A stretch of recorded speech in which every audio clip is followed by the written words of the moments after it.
Right, let's rewind to 2011. Imagine a country at the heart of the Middle East, Syria, suddenly thrust into chaos. The Syrian civil war didn't just erupt overnight, it started with peaceful protests, part of the wider Arab Spring. People were demanding change, basic rights, and a say in their future. But what began as hope would spiral into one of the most devastating conflicts in recent history. Here's the thing, the Syrian civil war isn't your typical two-sided fight.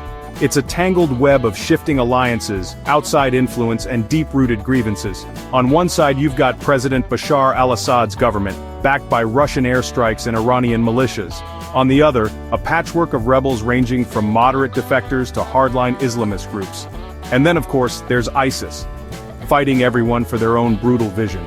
But that's not all. Kurdish forces in the north, known as the YPG, carved out territory seeking autonomy. Turkey joined in, worried about Kurdish power on its border. The United States and other Western nations, they supported the opposition at first, then shifted focus to defeating ISIS. It's like a chess game where the pieces keep changing sides. The impact on ordinary Syrians? Staggering. Over half the population displaced, millions crossing borders, families torn apart, cities like Aleppo and Homs reduced to rubble, ancient neighborhoods wiped off the map.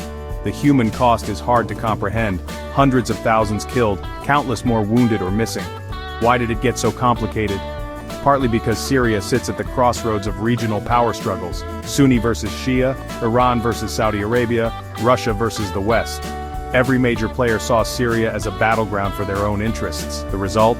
A vicious, drawn-out conflict with no easy answers, where alliances shift overnight, and today's friend can be tomorrow's enemy. So, where does that leave Syria now? Assad's government controls most of the country, but some pockets remain outside his grasp. The war's not truly over. The trauma lingers and peace remains fragile. Rebuilding Syria, its cities, its people, its sense of unity, will take generations. History buffs, the Syrian civil war is a stark reminder of how quickly hope can turn to chaos and how complex the story behind the headlines really is.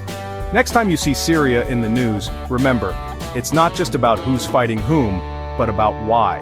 And what's at stake for millions of people caught in the middle.